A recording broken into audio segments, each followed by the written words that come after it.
Now let's bring in our market panel. We have Jim Paulson of Wells Capital Management, Peter Schiff, Euro Pacific Capital and author of the little book, A Bull Moves in Bear Markets, and CNBC contributor Jerry Boyer. All right, Peter Schiff, you heard those economic statistics. How do they inform you regarding the stock market? Well, stock market again made a new low today. I've been talking about the stock market priced in gold. We're now down to just 7.8 ounces of gold and dropping fast. You talked about the import prices that were off a bit. I don't expect that to last. The central banks are creating a lot of inflation. That's what gold is showing you. And I don't think these prices are going to stay down for long. I think consumer prices are headed a lot higher. But, Peter, you have been a big dollar bear for quite some time now. The dollar was very bad for a bunch of years. But in the past year, the dollar is doing extremely well. It's up, I don't know, 25% or so. Well, it's only doing well right now when you measure it against other fiat currencies that are also going down. I would argue that all currencies fiat currencies. What are you talking about? They're all paper currencies. So the dollar is losing purchasing power right now against gold. It's not losing purchasing power against the euro. But ultimately, I think it will. I think the dollar is going to end up falling faster than a lot of these other currencies. I mean, right now, people who are in Europe who are worried about the inflation that their central banks are creating are buying dollars. But again, they're jumping out of the frying pan into the fire on that one. Jerry Boyer, you hear Peter Schiff on inflation and the dollar. It's interesting, just a statistic. Over the past, I don't know, not quite a year, April 2008 was the dollar bottom. Since then, it's up 23%. Now, gold during that period has basically been flat. It's up 4%. However, Peter is, of course, correct. Gold has had a great rally. Year to date, while the greenback is up 8%, gold has had a tremendous rise of 35% and is now, of course, approaching $1,000 once again. What is your response to Peter Schiff's inflation outlook and investment play? Well, too soon would be my immediate response. And there seems to be a detach between gold and dollar.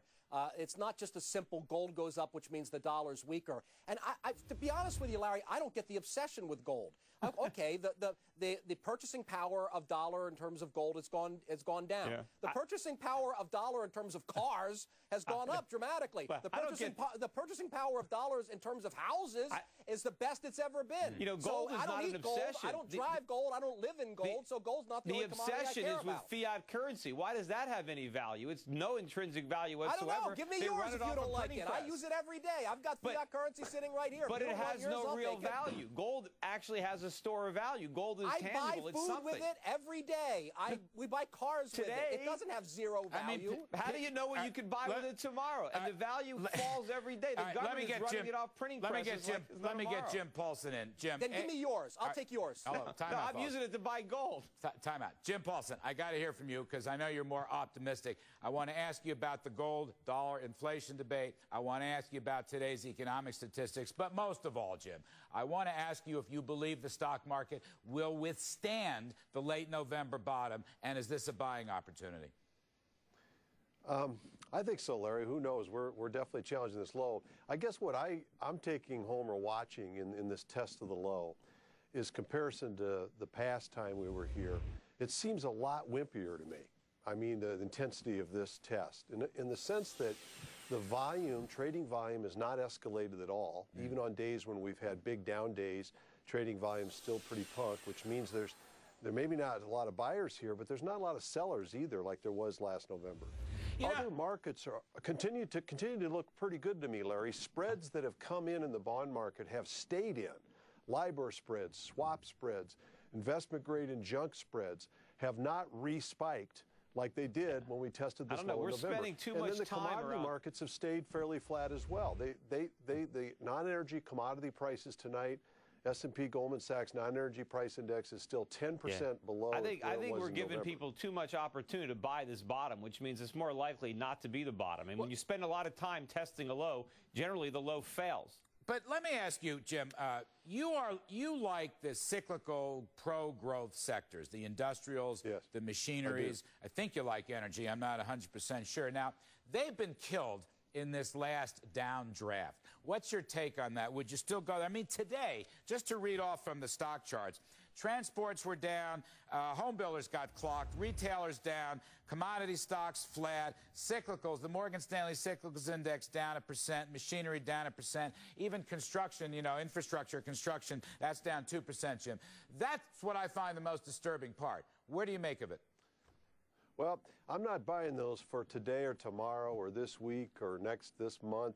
I'm buying them, Larry, for what they may be doing, towards the second half this year and over the next few years. You got to buy these things when nobody wants them. When the intensity on Main Street, where the storm is at, is horrible today. Like you just listed off all those statistics on Main Street, they're all horrible. But what is good to me is the Wall Street statistics are looking better. A lot of them I just talked about are looking more stable in the last several months. Wall Street was on free fall in September and October, from commodity prices to bond spreads to stock prices. 3 or 4 months later, Main Street's now in free fall. But the fact that Wall Street's been stable now for 3 months or so might be saying the economy is going to bottom in the spring quarter.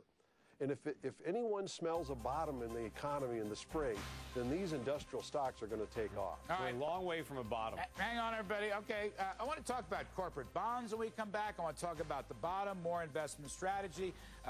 The drug maker Roche had a terrific corporate bond issuance. There's a lot of action there. Stay right where you are. You're all going to come back. How now, Dow Jones? By the way, that was a fabulous Broadway play in the late 1960s that won a Tony Award. Coming up, CBS posting better than expected earnings, but it reduces its dividend. Julia Borston has the details. You're watching the Kudlow Report.